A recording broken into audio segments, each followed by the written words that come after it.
La session est ouverte, vous pouvez commencer. Bonjour à tous, welcome to everyone. I see that participants are joining our conference, so we give them the time to be properly connected and able to follow this fantastic conference that we will have. Also inform you that you can ask questions on the Q&A, which is open for you during the conference. And at the end of the presentation of Madame Duflo, I will send her the different questions that you will post on this question and answer. You have also to know that there is a translation in French, in English, and in Spanish. And if you would like to have access to interpretation, you have to click the bottle with the little globe with interpretation. So, and you choose your language. And last information, I will make my very short introducing remarks and welcoming message to Madame Duflo in French. I think that it's also a way to alternate the different languages, so those who are not understanding French can now connect to French.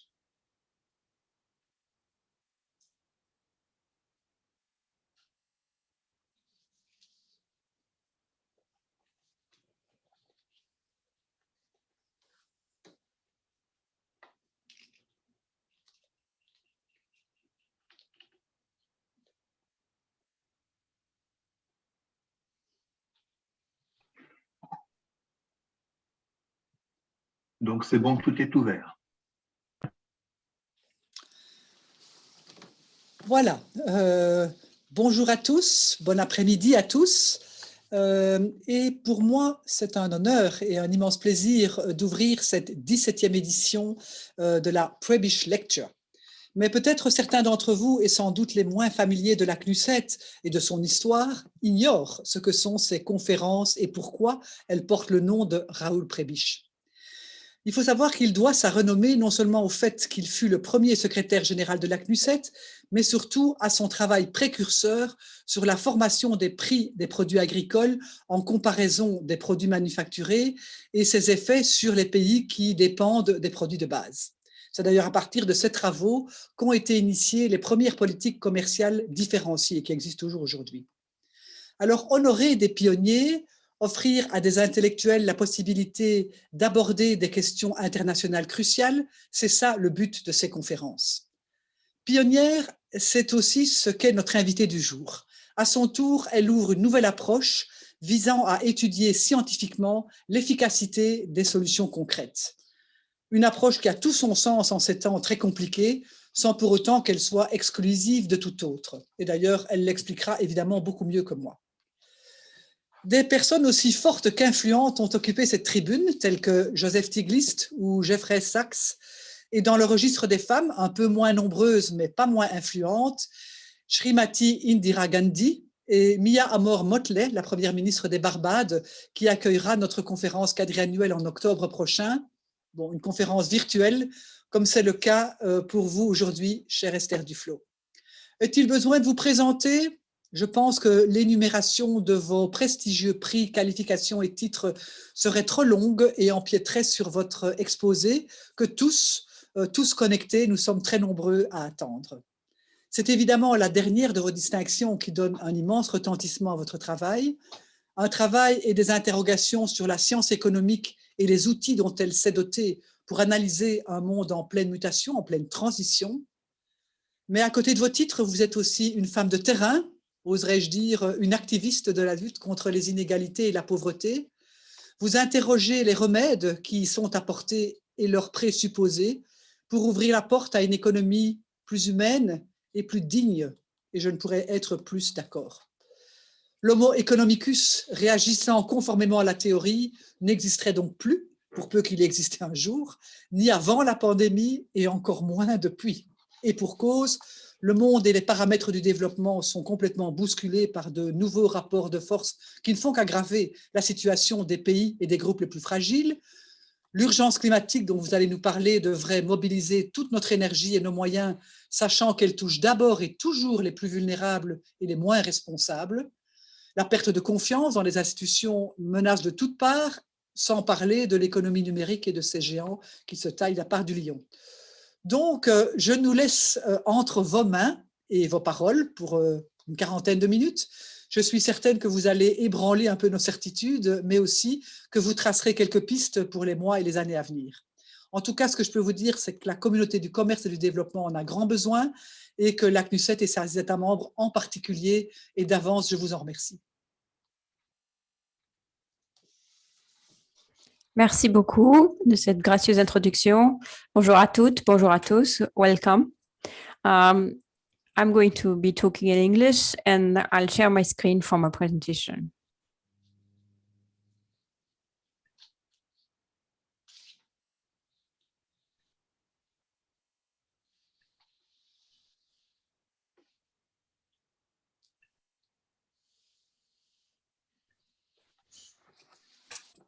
So the title I had given initially was for this lecture was Good Economics for Hard Times, could be, which is also the title of our book. Perhaps it was not very imaginative, a book that we published initially in English in 2019. Of course, since then, the times have become harder. And maybe now they're becoming more hopeful. At least I hope that we can think about how to make them more hopeful, or what is a figment of hope in the situation we are in today. So in some sense, the most important issues we have to face today are core economic issues. This, of course, is true of trade, which occupies you, development, but also immigration, which is a huge policy issue, both in richer countries and in poorer countries, how to organize social policy, thinking about climate change, and first and foremost, the pandemic and its economic impacts. But sadly, or perhaps not so sadly, despite the fact that most issues are issues of economics, economists don't really have a respected seat at the table because they have lost most of their credibility. In 2017, shortly after the Brexit vote, YouGov did a poll in the UK to poll people about their trust in various experts. And you can see here that economists are the second least trusted category, just after politicians.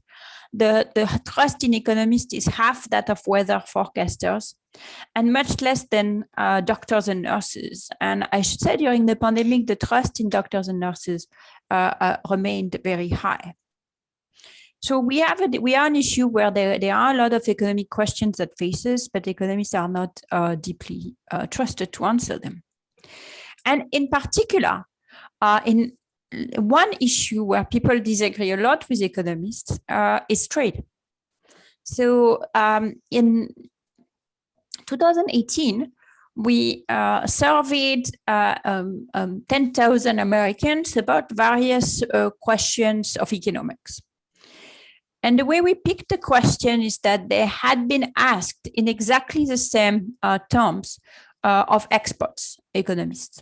And we found that 33% of our respondents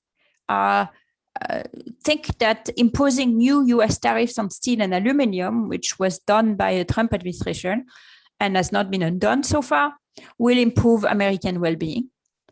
When the same question was asked of economists, experts who are all professors in top universities in the US and Europe, literally none of them agreed with this proposition. So on trade is really one issue where economists and the general public completely disagree. Not to tell you that one is wrong and one is right, but just to point out the gulf that separates our perspectives. So where is it coming from? Well, you could say that it's coming from the fact that economists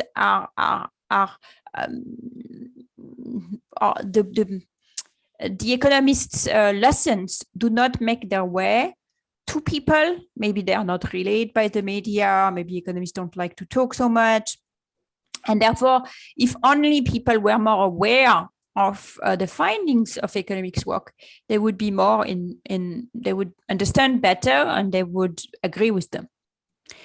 But it's probably not the main explanation. And one example comes from what economists versus the common people think about the best way to deal with climate change, or to prevent climate change becoming worse, to mitigate climate change.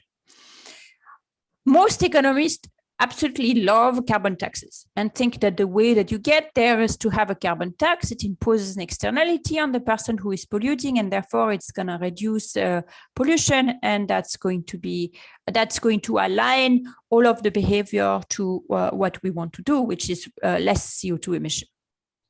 And we should set the carbon tax at the social cost of carbon to make people basically be more responsive to the externality they impose on others when they pollute.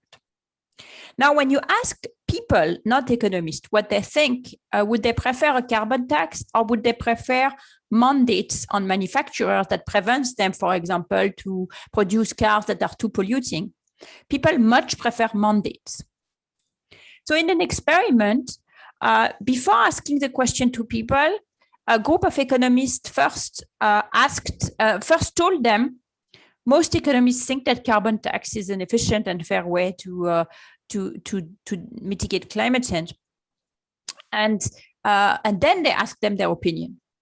And what was striking is that the opinion of people was exactly the same, regardless of whether they were primed about the economist's opinion. So clearly, the reason why people do not share the opinion of economists is not because they don't know what it is. It's just because they don't agree.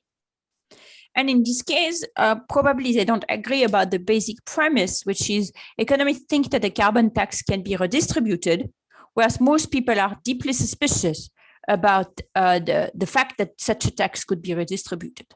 Hence, the strict opposition to carbon taxes, like here you have a slogan from a Yellow Jacket demonstration in France, saying money for fighting for ecology is in the fiscal paradise, not in the pocket of the proletariat. So the carbon tax, in this case, what was a planned increase in gasoline prices, was perceived as a way of making the poor pay for climate change, which is not the way that most economists would think about it. But that little caveat that you would have in the economic discourse saying, well, the carbon tax needs to be redistributed, for people, it's a huge caveat because they don't trust that it might be redistributed. So why are people so dubious about what economists have to say in general? One possible reason is that the way that most people encounter economists in their day-to-day life is as a forecasters. So in particular, for example, the IMF has literally hundreds of people whose job it is to predict what's going to happen to the economy. And it is difficult. So there is a working paper from the IMF itself that showed that the IMF department systematically misses transition. You can see it on the graph on the right. It's the prediction of growth by the IMF forecasting department on years where there is a recession. So the black line indicates what is the actual growth in that year, and it's a recession, so it's minus 3%. And then the forecast is what the IMF forecasted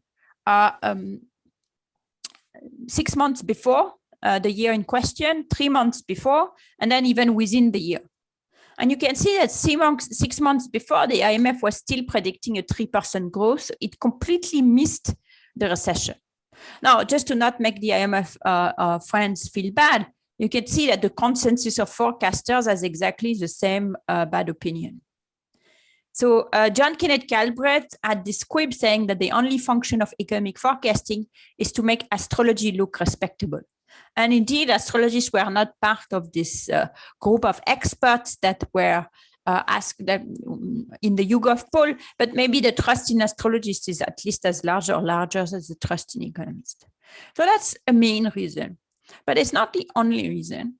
The other reason is that economics has traditionally been dominated by one particular school of what economics is, particularly macroeconomists, and coming out of the Chicago school, whose godfather is Milton Friedman, who 50 years ago exactly, this is the 50 years anniversary this year, explained that the social responsibility of business is to increase its profits. And therefore that there is no other responsibility of businesses to other stakeholders, such as the planet, the workers, the consumer, general fairness, etc.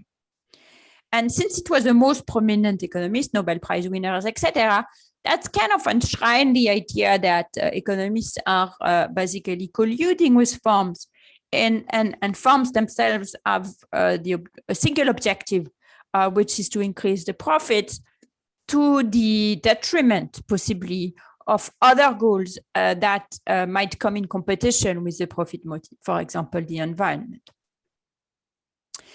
Today, of course, the profession is much more diverse in terms of the topic of study, in terms of how it looks at things, but it's still not very diverse in terms of its makeup.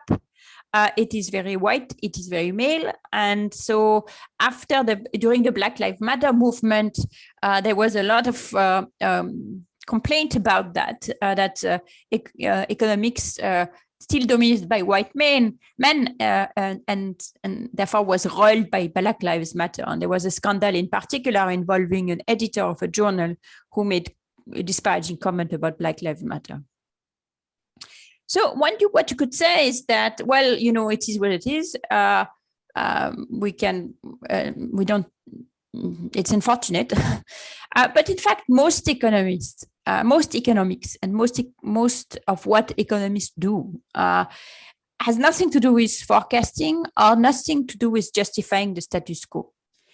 Instead, economists actually study inequality, poverty, racism, COVID-19, climate change, etc., with very different methods, and some of them are more theoretical, but a lot are very applied, like me, for example, very much on the field, very much trying to understand what works, what doesn't work, in my case, in the fight against poverty, but others are doing the same for other topics of studies. But the thing is, most economics is not really flashy. Most economics is closer to plumbing than to hardcore science in a way. And most of those economists who are doing this work are not on television. You don't hear them much. So that particular diversity and the wealth of the analysis you can get from there doesn't really make its way in the public discourse. So in the Big Bang Theory, this is a series where physicists make fun of engineers. And my point is that economists, in a sense, many economists, and certainly true for me, in day-to-day practice, is not even engineering. It's closer to plumbing, where you're taking a very, well-identified policy problem, and you're trying methods to address this problem. And if it doesn't work, you try something else and you tinker, and you don't really have this kind of overarching big laws of nature that a more scientific approach would give you. But this kind of humility of economics has not yet been recognized, let's say, in the public discourse, precisely perhaps because it is not very talkative. So that's kind of why we wrote this book, is to be a bit of a mouthpiece for this very diverse economics. And I'm not going to bore you with telling you everything that's in this book, but I want to extract from it just a few lessons, very briefly, 5 lessons, and why they're still valid for harder times, and why they might be relevant for some of your work as well. The first lesson concerns the legitimacy of the government. So we have a chapter in the book called legit.gov, which starts from the observation that in the OECD and really everywhere, the trust in governments has been going down for many decades, and here I'm showing you the number since 2006, where the fraction of people trusting government went from 44% in 2006 to a low of 35%, 36% almost in 2013. So where is it coming from? Well, it's coming from the fact that people observe the government doing things and maybe thinking that they are not doing it the best way. And it can lead to some pretty extreme situation. For example, here, like keep the government out of my Medicare, which of course is absurd because the Medicare is already a government program. So when the government is doing well, we sort of ignore it, we don't see it. When it faces a problem, we observe it, and we always say, well, you know, the government has more issues with inefficiency, with corruption than the private market. What we forget is that we need government precisely when things are so difficult that they cannot be solved by the private market. For example, when you have to allocate scarce goods and you don't want to allocate them only based on who is willing to pay, but by, for example, who needs it the most, like hospital bed, or who deserves it the most, like a university seat. Then when you put the private market in charge of those institutions, they also face big corruption cases. For example, we saw that in the US in the case of university admissions, where basically there was a whole racket to sell seats that should have gone to deserving students and went to students of rich families instead. So the COVID-19 crisis was pretty remarkable because it reminded us that we need governments, that governments are at the center of our life, that they are not the problems, but the solution, contrary to the Reagan quip. Shutting down your business because of a lockdown order, wearing a mask, all of this impose an externality. You're doing it for the social good. You're doing it because there is a positive externality. People don't want to do it. They have to be forced to do it. And someone has to have the legitimacy of violence to impose it. And you need the governments to do that. Maybe it's a local government, but it's even better if it's at a bigger area. Only a government has the wherewithal to put money and enough money to invest in vaccine development, in the production capacities, and therefore to potentially open an avenue out of this crisis. Only governments, and that is only governments in rich countries, unfortunately, had enough money to put together a sufficient economic rescue package. Governments in rich countries spent about 20% of their GDP in fiscal stimulus measures. And again, it's the governments that make choices in terms of what is the ordering in which people get vaccines, etc. So the government suddenly found itself at the center of our lives in rich countries and in poor countries as well. And in fact, the trust in government was a key factor in the success against the pandemic. If we look at, this is the first and second wave, there is a strong negative correlation between the percent of population reporting trust in government and the deaths per 100,000 population. And it's the one factor that seems to be explaining those differences more than democracy versus autocracy, poor versus rich, and etc. So this, in a sense, today across the world is really a make or break moment because this appearance of the government in our lives has not been received positively by everyone. And there has been an opposition movement against this greater presence of the government in their lives. And on the one hand, if in the countries where there is success against the COVID epidemic, that could be a way of restoring some level of trust in government that was eroding over time, which is really essential to do social policy, to fight climate change, etc. On the other hand, if the government is perceived to have been ineffective, then that could lead to a further backlash, which could make our ability to solve our problems, our collective problems, even lower. The second lesson I want to point out is the fact that financial incentives are overrated. So what do I mean by that? Well, our social protection systems are based on the idea that, and many other things, our social protection system, our migration policies, our compensations policies, our unemployment policies, are all based on the idea that what determines people the most, what determines people's behavior the most is the strength of financial incentive.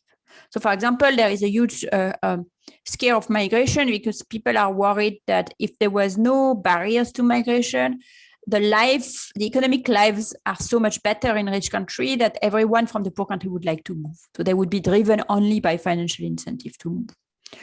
Another thing is that our social protection systems, both in poor and in rich countries, are really impaired by the fact that as soon as they become too generous, there is the worry that they discourage people from working. And this is the debate that we really have in the US these days, for example, where people think that $300 a week in employment insurance is too generous, and that's why people don't find, employers don't find people to work. But in fact, there is very little evidence for that idea. For example, there is now data from many countries in the world looking at the impact of conditional cash transfer programs. And a lot of those programs were evaluated via randomized controlled trials. And what you can see is that if we compare people who got those programs and people who didn't, we can look at their probability to be working or the number of hours they work in the same week. And basically, there is no difference between the red line and the gray line.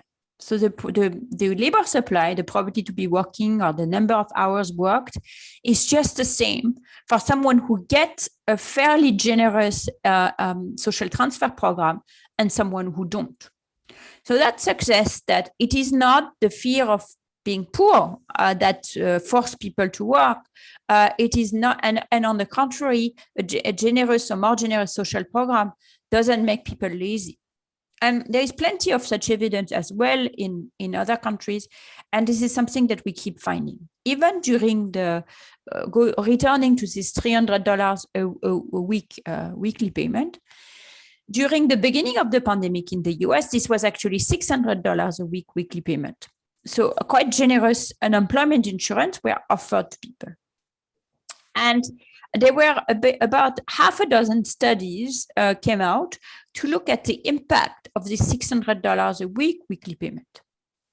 And the bottom line is that they didn't find any difference in the probability to find work for those who were in places where the $600 a week represented a huge amount of money compared to what they could get in the labor market versus richer states where it represented less amount of money. So the $600, a very generous unemployment benefit, which for many people was more than they could earn if they worked, did not discourage people from working. And what is striking is that from the very beginning, this is not something that policymakers could understand. From the very beginning, for example, the Senator Chuck Grassley, a Republican from Iowa, who was at the time the Finance Committee chairman, said the weekly 600 weekly payment were poorly targeted and this discouraged people from returning to work. So at this point, there was no data, but he said it anyways. And then data came, and you could think that would change people's opinion, but instead you have this front page news from the Wall Street Journal, who says, not it's actually in the opinion part of Wall Street Journal, saying, if you pay people not to work, fewer will work, except at Yale, it seems. So Yale is where one of those studies was done. So in this case, it's like, I have my theory, you have your facts. If your facts don't accord to with my theory, then your fact must be wrong, which is quite a striking way of doing democratic debate. So that was the first lesson. The second lesson, that economic incentives, the effect of economic incentive is overrated. And the corollary of that is that the economy is very sticky, and it has become even stickier with the pandemic. So what do I mean by sticky? Well, most economists have in mind the economy as a well-oiled machine, where if one part of the machine becomes weaker, then people can move and work in another part of the machine. So, for example, if you're working in North Carolina and you lose your job making furniture, you can always move to New York to become a security guard in a furniture company. But in fact, so that rests on the ability of people to change both sector and regions. But in fact, the mobility is low within countries, and it's also low across countries. But across countries, we tend to overstate migration. Across countries, there are only 3% of world population is a migrant, which is not that much really. But even within country where there is clearly no barrier for people to be migrating, you can see that the migration rates keep falling. Between 1948 and 2016, they have been divided by about half. In 1948, 13.6 people were moving from county to county in a given year. In 2016, 6.9% of people were moving from county to county in a given year. And this is not just the US. In general, the interstate migration, so this time is across, you're on since the last 10 years, have you moved? Less than 9% have ever moved from one state to the other in the US, about 5% in China, less than 4% in Brazil, and 1% in India. So people aren't really moving, even when there are no restrictions. Within the EU, where migration is actually a huge issue and a huge political issue, in practice, the movement, migration within the Schengen zone is remarkably low. For example, at the height of the Greek financial crisis, fewer than 350,000 people, about 3% of the population, left Greece, even though the unemployment rate was 27%. So the key, really the dominating numbers we should keep in mind is people do not move very much. They have many reasons to prefer to stay home that we could get into if we had more time.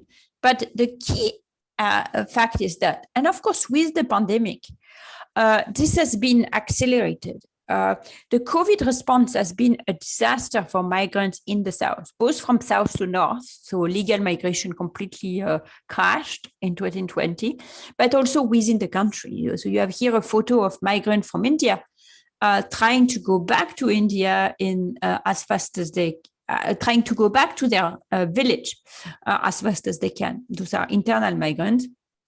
The first lockdown was announced within hours. And people lost both their job, the place for them to live, and their right to help was located in their native village, not in the city. So as a result, they all moved, and some people died in a way, and it was just a completely traumatic experience, which means that when the economy reopened, they were very reluctant to go back again. And this is a setting where migration is already insufficient, in the sense that in the countryside, people are starving, and in the cities, there is work that can't be done. And the COVID response will only make that worse. So if people do not move or find it very difficult to move, have strong barrier to migration, to go from place to place, then it means that the economy is much less able to adjust to different type of shocks that they experience, such as trade, for example, a trade shock, or a catastrophe, a natural catastrophe. And that leads us to my third lesson, which we could call the pains from trade. Economists mostly think about trade in the context of this smooth reallocation of workers and capital from opportunity to opportunity. And therefore, they think of it in the context of the Stolper-Samuelson world, which is one where trade should be advantageous to the factor that is the most numerous in an economy. In other words, once we open to trade, the rich country should specialize in capital-intensive goods, and it might be bad to workers on the margin. And the poor country, we specialize in labor-intensive goods, which should be good for worker on the margin.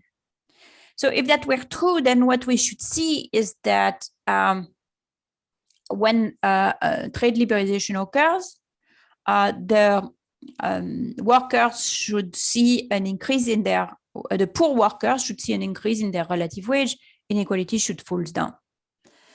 And what you can see here is Mexico, which liberalized in 1987. And what happened between 1987 and 1990 is that blue-collar workers lost 15% of their real wage, and white-collar workers gained 15% of their real wage. So the exact opposite of what we might expect. And that's not at all unique. Something similar happened in Colombia, in Brazil, in India, in Argentina, in Chile, in China. Unilateral trade liberalization in the late 90s or 80s or early 90s was followed by a steep rise in inequality in all of those countries. And looking at the detailed data for a country like India, for example, Petya Topalova was the first to show that it's partly related to the fact that people aren't moving geographically, and therefore when there is a shock in their region, they can't really benefit from the opportunities that are created elsewhere.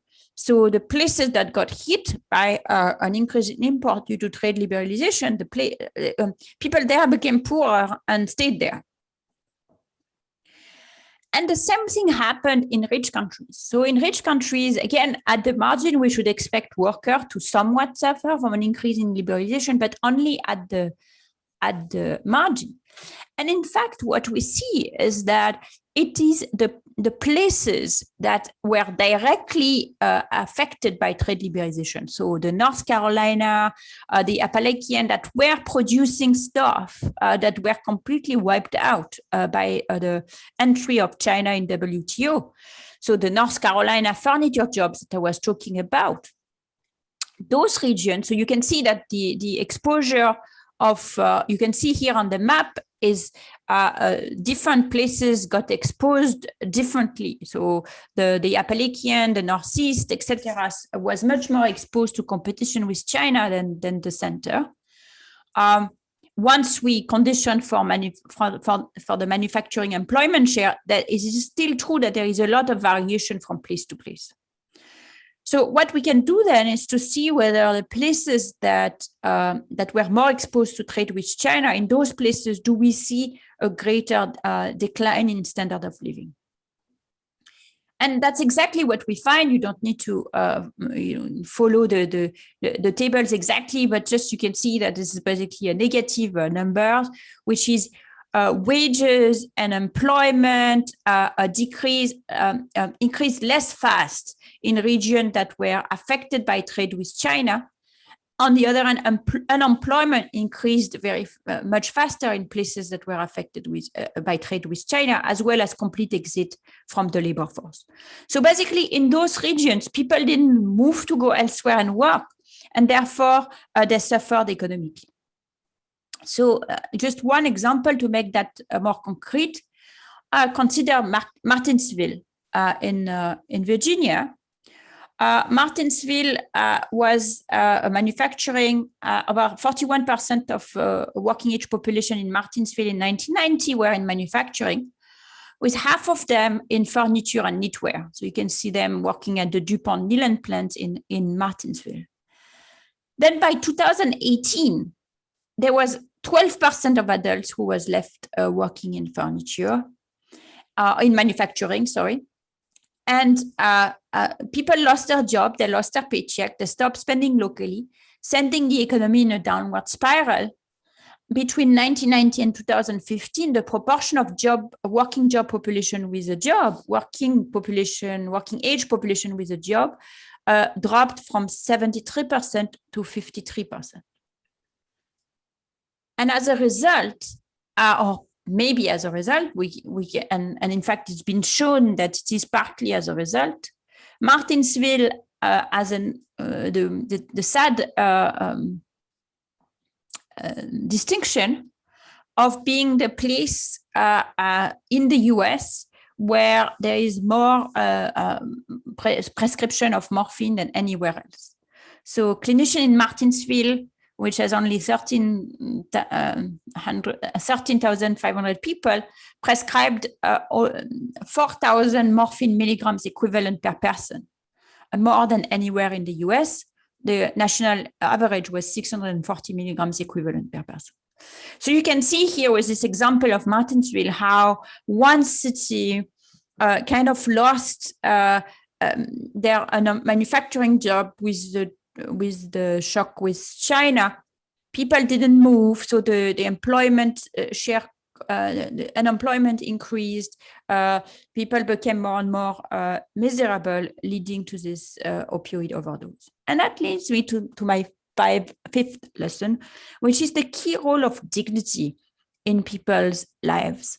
So what was pertinent in Martinsville is not just that people lost their job, became poorer, but the fact that this led to a series of social kind of disaggregation. Not only people lost their job, but because these were mostly manufacturing jobs to start with, the job loss and the earning loss were greater for male than for female. You can see here the greater decline in the blue line, the male line, than the female line. And perhaps as a result, you're seeing a decline in weddings, a decline in fertility and maternity, a decline in the number of children. There is also fewer people who are obtaining a university diploma, etc. So in general, that's the entire fabric of society that's kind of implodes. That has been, that could be, people see that as a direct affront of their standard of living and even their lives, which was kind of summarized, I think, in a way that was particularly haunting and harrowing by this slogan on Mitch McConnell doors in December of 2020, saying Mitch kills the poor. And the fact is there is something to it, because you have here the expected age at death for someone who makes it till age 40. And on the x-axis, you have your household income percentile. So someone who is making $2 million a year is one of the richest person in the US. Their life expectancy as 40 is 87 years. Someone who is at the median, for example, their life expectancy is 82. Someone who is at the 20th percentile making 25K a year, a man, their life expectancy is only 76 or 77. So there is something literal in this idea that Mitch McConnell kills the poor. It's not he himself, it's the entire system that produces that. And one of the ways in which the poor are dying, and are dying more and more in our societies, is through what Angus Deaton and Keyes have called the death of despair, which are deaths from opioid overdose, alcohol poisoning, or suicide. And you can see those deaths increasing all over the US, but particularly in the zone over here, where you have in the Appalachian and the Virginians that I was talking to you about, which were the ones that were the most hurt by the China shock.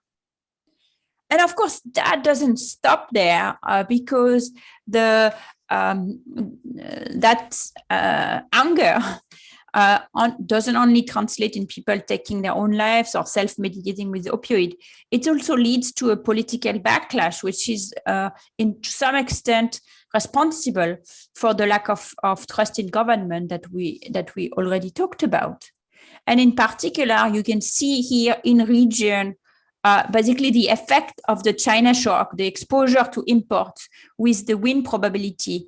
And you can see that when after the China accession to WTO in 2002, in the 2000s, 2002, 2012, 2002 to 10, 2 to 12, 2 to 14, 2 to 16, you can see a big red bar, which shows that the more exposed someone was to the China shock, the more they voted for conservative Republicans.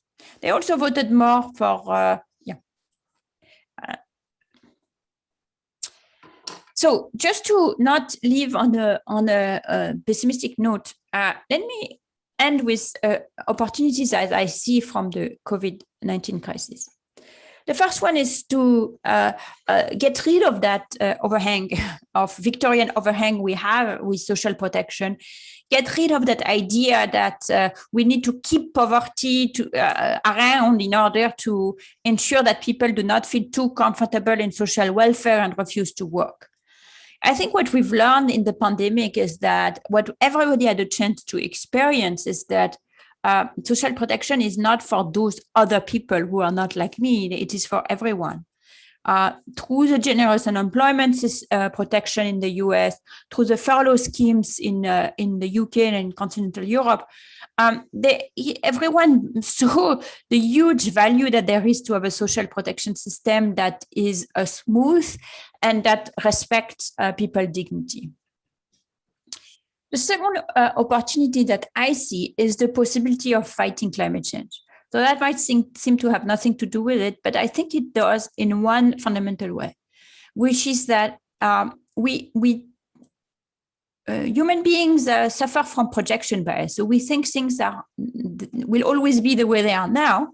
So since there is no climate catastrophe now, except I'm just showing you a photo for San Francisco last year where there seemed to be a climate catastrophe. But since there is no climate catastrophe yet, or it's far away in countries that we are not used to, then we can just ignore it.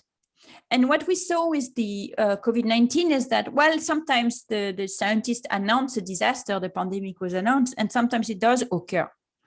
So I think that can be an occasion for people to think more seriously about the consequence of their choice for the future of the planet and to get rid of this projection bias. The last point, and there I put a question mark, is the possibility of a shared destiny between the rich and the poor world. In general, the rich world has viewed the poor world as dependent, and when they were interested in engaging with them, it was more in the form of charity. And the poor world has not been too interested in that. Naturally, they mostly they can take their own destiny in their own hands and manage to finance their own development. But the COVID-19 crisis should, if anything, if there is one thing that can convince us that we have one world and that everything is interdependent, it is a pandemic of this nature, which originated in one continent to go to another one, which is now maybe under control in the rich country, but still roaring in the poorer countries. And the possibility, if and I don't think that that's happened to the G7 to the extent that I would have hoped for, but if the rich countries were able to put enough commitment of resources, of sway on the pharma company, etc., to make a global vaccination policy possible, then this would be a sign that we share a world, that we can have the joint stewardship of that world. And I think that would be pretty essential to put us on the right pathway to think about other common problems, in particular climate change. So I'm going to stop there and open it for questions. Thank you so much for your attention. Thank you, Esther Duflo. And I received some questions that I would like to ask to you. And the first one is like that. Thank you for your insightful presentation. You speak of economists as being plumbers, looking for ways to understand social and economic phenomena. To what extent do you think the human rights framework can be a useful addition to economist toolbox? bearing in mind that human rights requires a focus on the most vulnerable in society, as well as a focus on non-discrimination and on fair processes for policy making. So that's a global question that I ask you.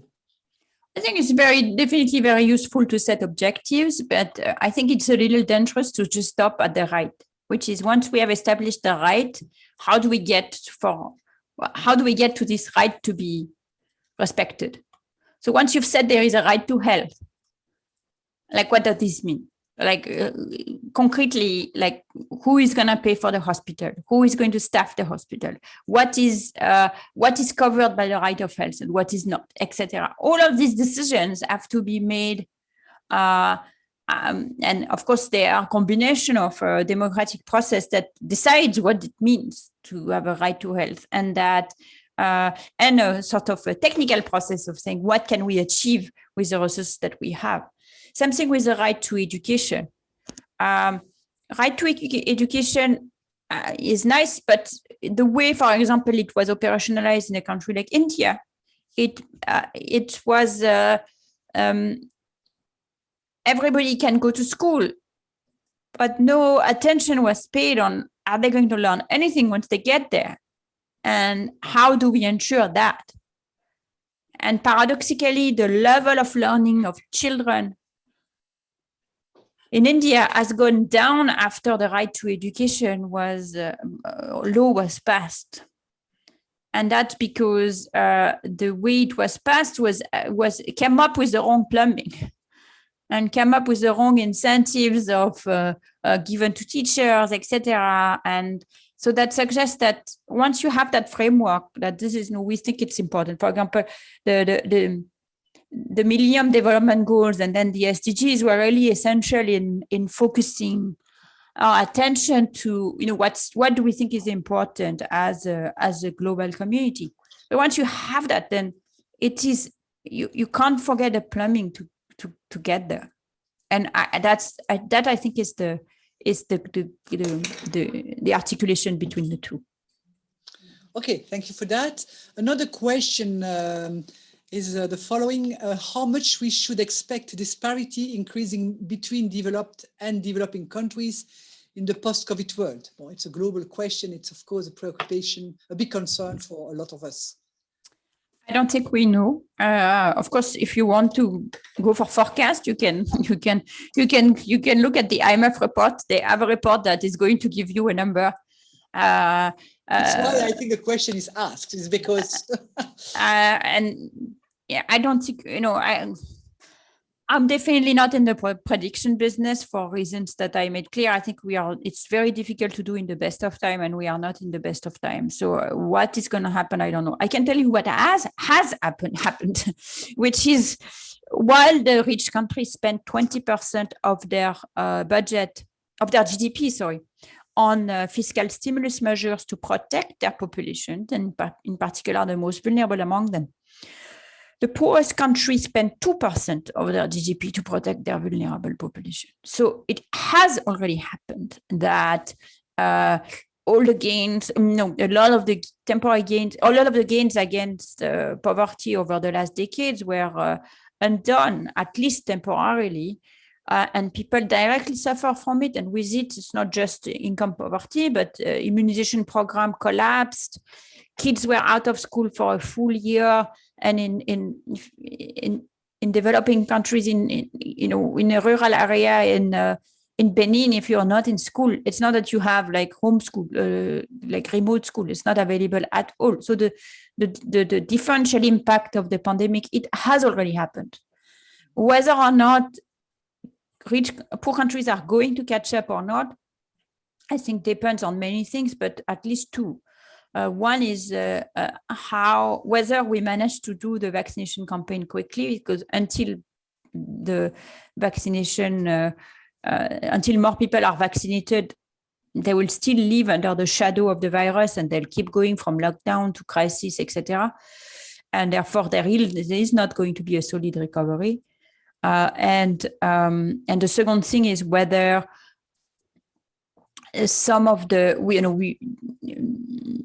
is a possibility for them, via either their own budget or preferably via international help to provide this emergency relief similar to what we were able to provide in richer countries. Okay, how do you reconcile Prebisch global macro approach and your own focus on rigorous evaluation of development interventions? Well, I don't know if I should reconcile them in the sense that I don't think they are in opposition. It is like what I was saying about global rights. Once you've said something general or global or structural, in order to be operationalized in the form of policy, you need the plumbing, and you need the detail, and you need to understand what's the effect of what on what. So in many cases, I'm not the one, I gave a very general talk today, but in many cases in terms of my day-to-day job, I'm not so much in like giving the objective that we should pursue. I'm saying giving the objective, how do we get there? And in that sense, I'm not, our work is not substituted for either the democratic process or a more macro or structural thinking. Okay, what kind of objectives trade policies should pursue in these harder times? Well, I think the really essential thing to do is to recognize many things. One thing is to recognize this difficult transition that I was talking about, which are true both in rich and in poor countries, and to accompany people in those transitions. So in the US, I showed you this like really negative impact on this poor town of Martinsville, and you might have asked yourself like weren't they eligible to any aid? And the truth is that they got very little assistance on average compared to the income loss that was due to trade in this region. I think for about $1,000 of income loss, they got about 50% in assistance. And most of that was in the form of disability insurance, where people basically left the labor force and went on disability. And almost none of that was in the form of trade adjustment, specific trade adjustment assistance programs, which exist in the books, but were like extremely underfunded and underused. And therefore, this is because it was a complete, and still is a complete blind spot in policymaking, that if you want to do trade reform, you have, or if you want to open to trade, or for that matter, if you want to close to trade, the symmetric thing will happen too, except you're going to need to go help farmers. In the US would be soy farmer, in India would be people who are in the exporting sector, like in textile, for example. If India wanted to reclose today, they would need to help their textile sector. And regardless of whether you want to open or whether you want to close, that's going to generate churn in the economy. And this churn is not happening smoothly. This churn is extremely painful and difficult.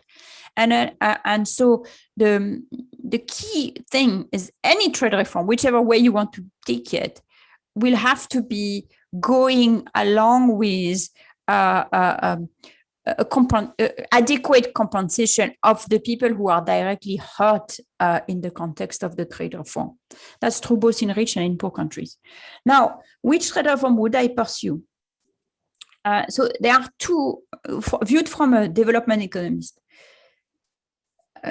Where we have been a little bit maybe too rosy in terms of the potential for trade is the idea that if trade was open, then many countries could come and kind of grow through trade.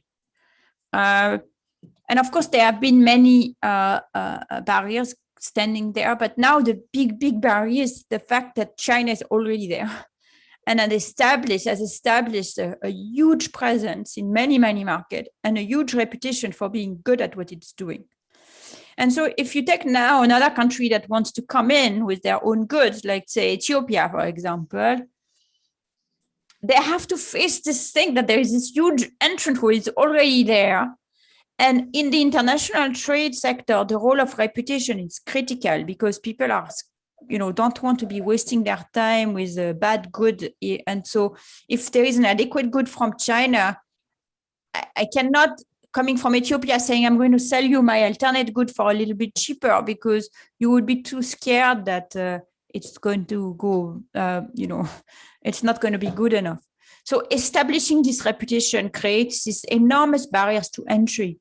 And there are efforts to help local manufacturers to kind of come into the export market, but they are not probably funded enough. And I think now we have a bit of an opening with COVID, because people got a bit burnt, and still are, by the fact that the supply chain are so undiversified.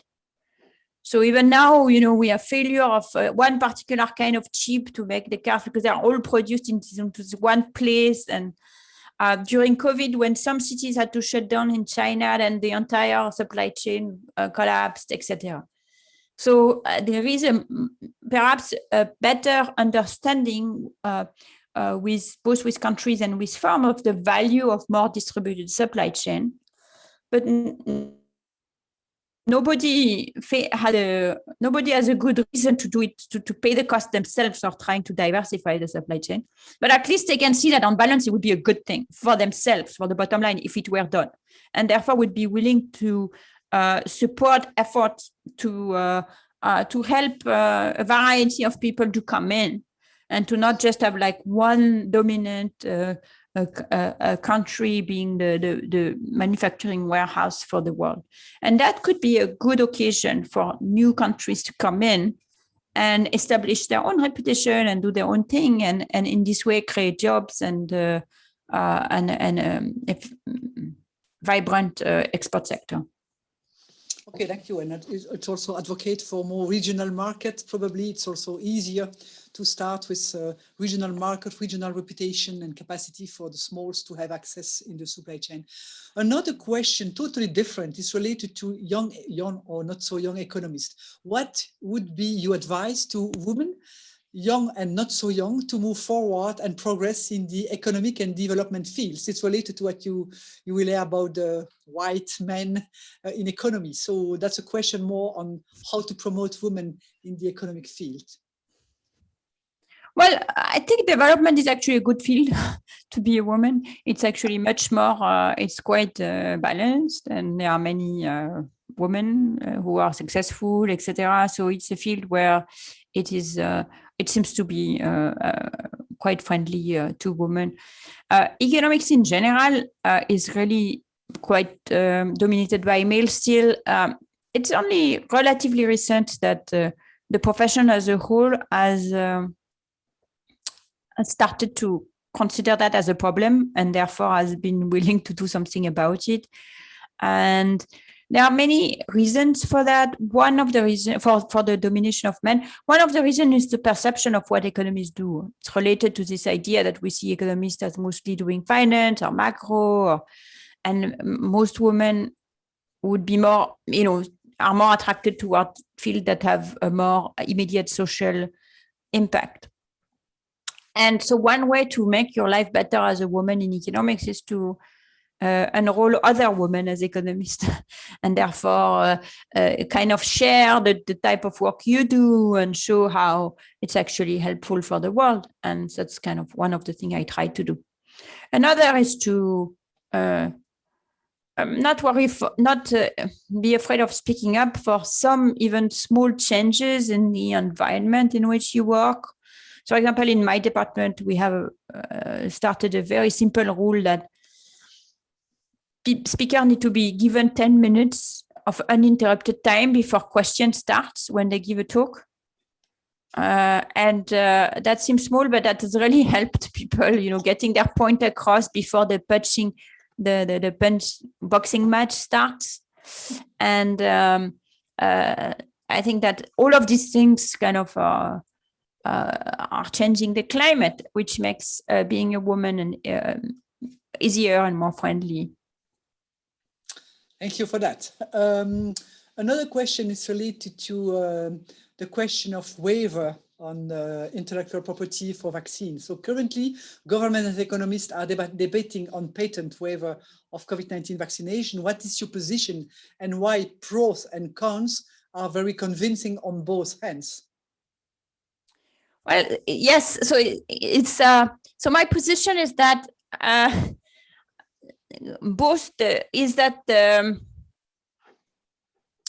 it is maybe more important to put the option on the table as a possibility in order to force the manufacturing companies to act now. If we were to wait for a waiver to be in place, and if we were to wait till all the challenges are solved, etc., that's going to take much too long to actually have the vaccine that we need yesterday or today. On the other hand, if it is very clear that it's a possibility, that we are willing to go there, you know, as the WTO, as the Biden administration, as the UN, then that might give the proper incentive to the pharma company to act now, to price, first of all, to price the doses as at a more legitimate price, to agree to transfer doses, to transfer knowledge, etc.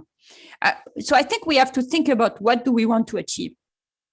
And I think what we want to achieve is two things. One is we want to achieve speed, which is we want as many doses as fast as possible. And as cheap as possible, but that's not so important because it's already quite cheap if the world were willing to pay for it. The second thing we want to achieve is that some of this manufacturing takes place in developing countries. In India, in South Africa, in other countries in Africa that could start that could start in Indonesia. I'm actually citing places which have the technical capability. Why is it important? For several reasons. One of them is that that's the only way that they are not at the whim and the beck and call of a change in policy suddenly. That we have a new wave in US, and all the doses that were supposed to Africa stay in the US because it's America first. So that's one reason. The other reason is because of a trust in the vaccine. So we are talking a lot about hesitancy in the US or in Europe, but I think there is also a big topic of vaccine hesitancy in Africa. There is a big topic in India. And being able to say, for example, in Indonesia, all the vaccines given in Indonesia or manufactured in Indonesia today, being able to say that they are manufactured locally, it helps with trust. So if we're thinking about this, these are the objectives we want to achieve. This could take place via a patent waiver. And if we could do it today, immediately, then I would think, why not? That would be good. I'm not at all convinced by the pharma company that says, oh, if you do that, we will never work on developing any new vaccine ever again. That's just that's nonsense. There was a patent waiver for HIV drug, and they still went and delivered the COVID vaccine. So I think this fear that this would be terrible for the incentive of the pharma company to produce things in the future is just completely misplaced. In any case, they got they got a huge free ride because of the research for the government that they use, the fact that for Moderna, it's the US, it's the NIH that run the clinical trial. So they'll work on the next pandemic. I'm not worried about that. So I'm not concerned by that.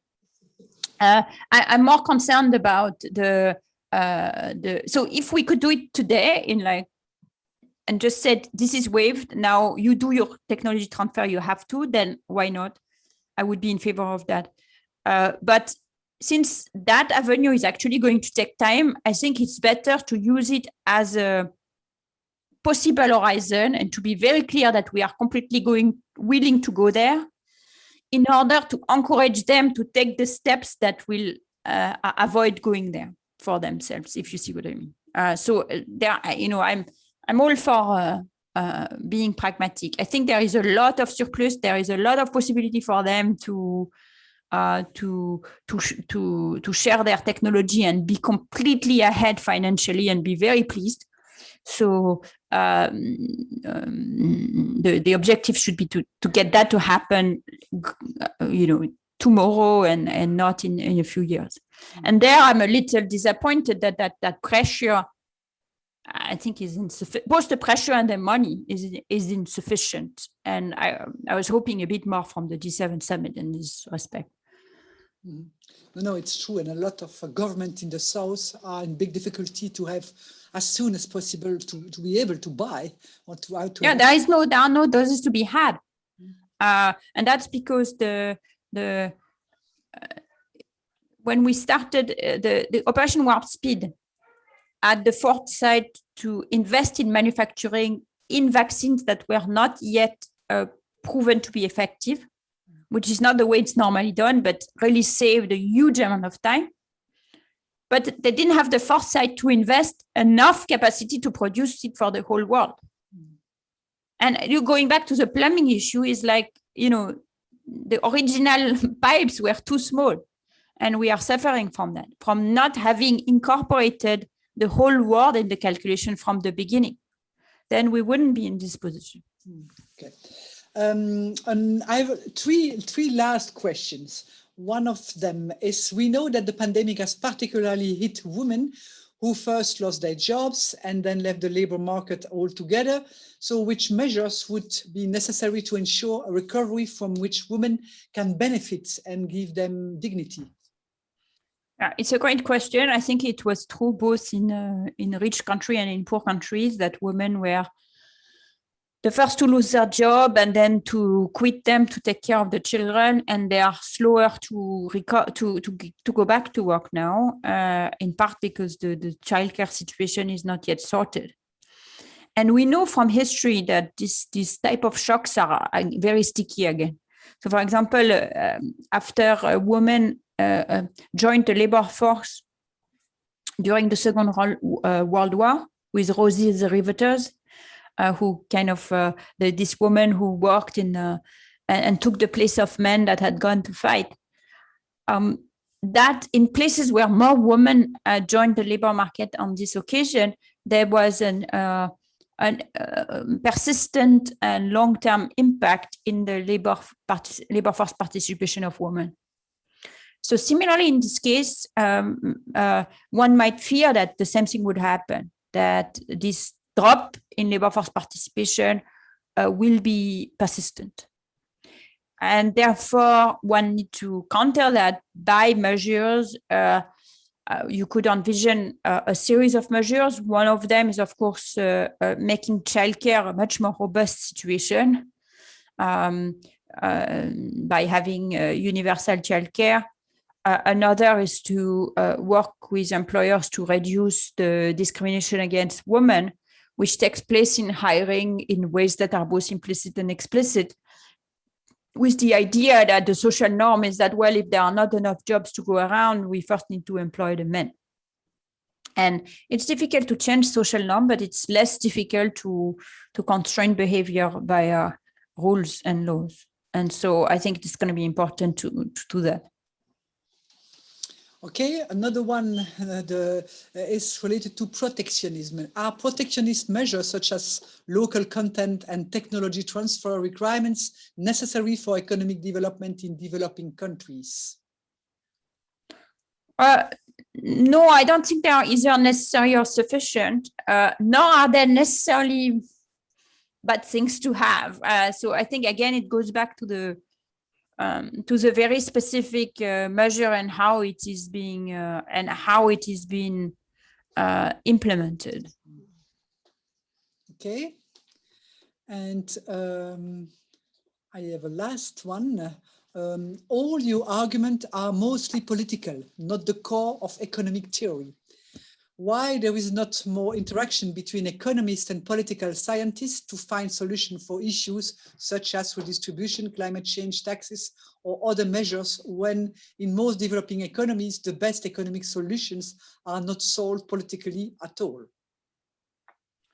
Well, political scientists do a lot of economics and economists do a lot of political science. So in that sense, there is overlap between the fields.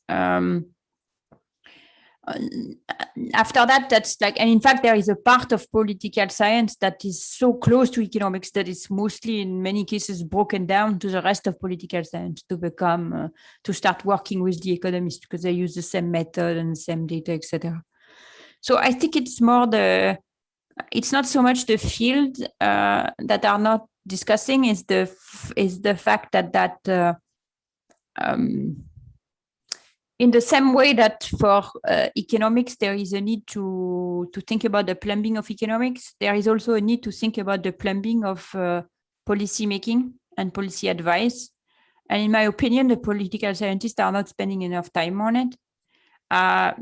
And we do need to treat, in a sense, policy advice, policy making, and politics itself as something that should be thought about in this more dogged plumbing type of a way.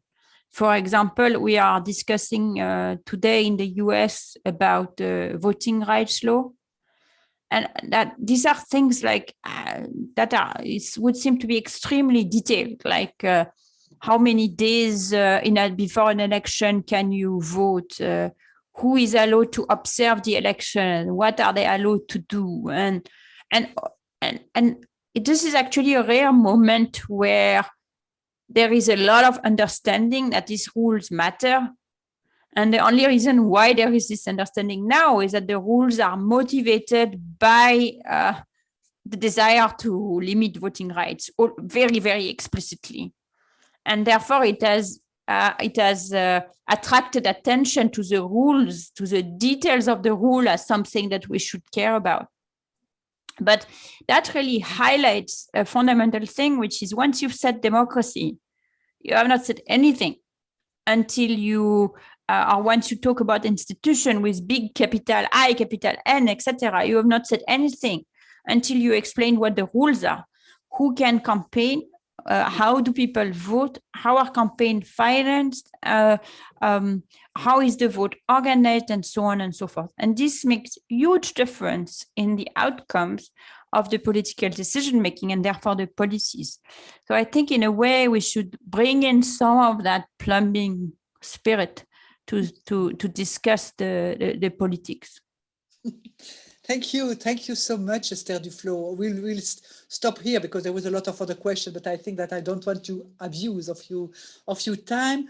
Just one sentence that I keep in mind after this interesting exchange is, there is where we would like to go, but there is also how do we get there? And I think that the path and the method to achieve or to implement the decision and the place where we would like to go is so important, and probably even important than the goal as such. So just for that, thank you a lot. I think that it was really interesting for all of us. I hope that it will help all the community to think about the implementation of the rules and all the backlash effect and all what is happening in parallel of the big discussion on development and trade. A lot of things are happening. Mr. Biden and Mr. Putin are now in Geneva trying to start their discussion. We have a new director in the WTO. We have a lot of things happening everywhere. So I cross the finger that you recept could help us, all of us, ambassador, diplomat, UN people, etc., to do our job on the best way. So thank you a lot for that. Thank you a lot for that. Good luck for all what you will do in the next period, also for you and for all the things that you will try to achieve yourself. And I hope that the next Prebisch Lecture will be as good as this one. Thank you. Thank you so much. Bye-bye. Bye.